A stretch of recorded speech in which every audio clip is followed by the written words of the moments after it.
Hello, everyone. This is Dan Stern from Jewish Federations Canada, United Israel Appeal. I'm speaking this afternoon with Eran Singer, who is the Mideast editor of Israel Public Radio. Shalom, Eran. Hello, everyone. Hello. Eran is going to be our campaign speaker, coming with us to visit regional communities in the fall. He'll be here in Canada for most of the month of October. Hopefully we'll have a chance to visit your community in person and give you an update in terms of the latest current events of what's happening in the Middle East. In the meantime, though, Eran's kind enough to join us from his home in Haifa today, June 27th, to be able to talk a little bit about what is happening in the region and give us a quick update. Obviously, Eran, here, at least in the West, the biggest story that grabs the headlines in the Middle East all the time has been Syria. So please let us know, if you can, the latest updates on what's happening with that conflict. Same thing here. It's very hot here in Israel, but it's even hotter in Syria. We are now covering some stories regarding the Syrian front. The most interesting one, I think, and the most dangerous one is, again, the use or the reports concerning use of chemical weapons by the regime forces, especially in the capital Damascus. This is something we hear almost on a daily basis, and something which is very, very difficult to verify. And this is where I take care of. This is where I cover the Arab media to see what they talk about, what they say about it. Another thing is the new policy of the American government concerning the opposition.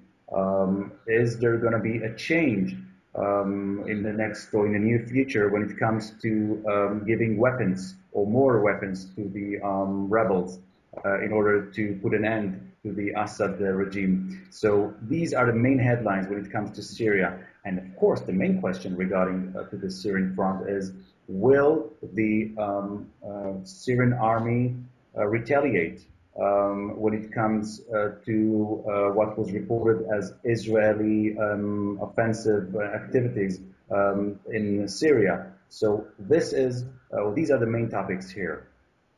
You mentioned offline just earlier something that I think some of our viewers should know, which is that Israel is also involved in the conflict in terms of treating some of the injured from the Syrian conflict. Yes. Once a week, I think, lately, you will hear about Syrian citizens who were injured in the battles in Syria coming here to be hospitalized, especially in hospitals in the northern part of Israel. And only yesterday, we had reports about 3 young Syrian boys who are now being treated in Israeli hospitals. This is also a very interesting story we're dealing with, or we're covering here in Israel. Thank you. Of course, it seems like many new conflicts are also old conflicts. A lot has been happening with neighbors to the west in Egypt.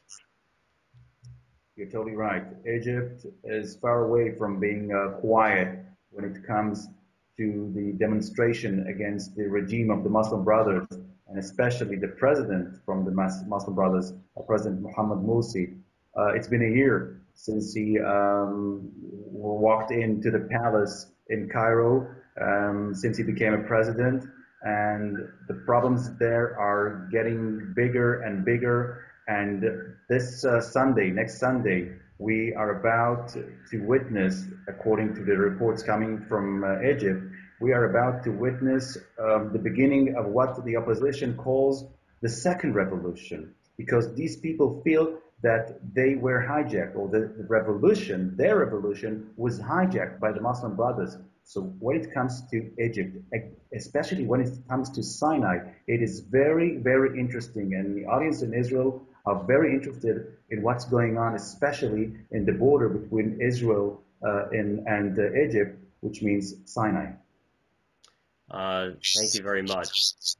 Here in the West, in Canada and the States in particular, a lot of focus goes into the Israeli-Palestinian situation.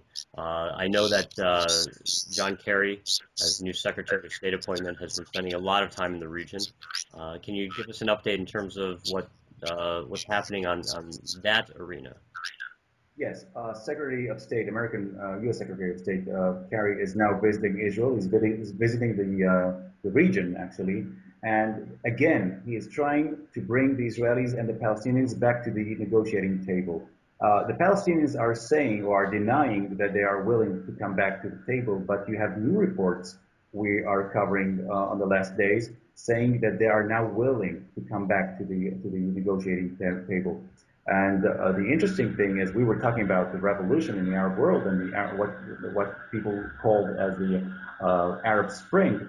And the thing is that since the beginning of this so-called Arab Spring, you could see that everybody is concentrating on this issue, on the uprising in the Arab world.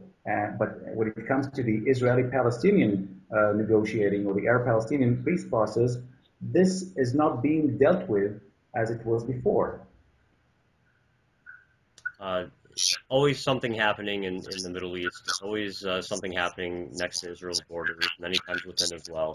I want to thank you again for your time spent today, taking time out of your evening to speak with us. Once again, Eran will be arriving in Canada in October for our campaign speakers tour. You can check in with us anytime to see where exactly Eran will be in any given night.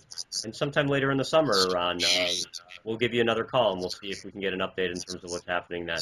Until then, have a very, very good beginning of summer in Israel. I hope it doesn't get too much above 40 degrees too often, and we'll talk to you soon. Okay, shalom. Shalom.